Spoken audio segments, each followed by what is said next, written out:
মদিনায় বসে আবার হতাশ, আবার কাঁদে, আর বলে আল্লাহ আমার আগের উম্মতদেরকে কাউকে হায়াত দিয়েছো 2000 বছর, কাউরে দিয়েছো 3000 বছর, যারা কম পাইছে তারাও পাইছে 1000 বছর, ঠিক কিনা?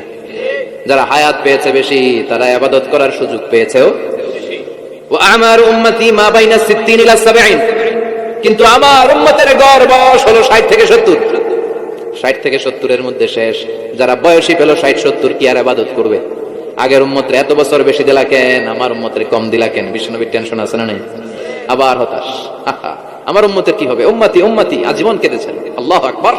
ও নবী, ওদেরকে হায়াত বেশি দিছি, কদর দেই নাই। আপনার উম্মতদেরকে হায়াত কম দিছি, কিন্তু লাইলাতুল কদর দিয়েছি। লাইলাতুল কদর খায়রুম মিন আলফি শাহর, 1000 মাসের চেয়ে সেরা। আপনার উম্মতেরা বয়স কম পেয়েছে ঠিক, কিন্তু কদরের রাতে এক রাত ইবাদত করলে 1000 রাতের ইবাদতের যে সওয়াব তার চেয়ে বেশি সওয়াব হয়ে যাবে।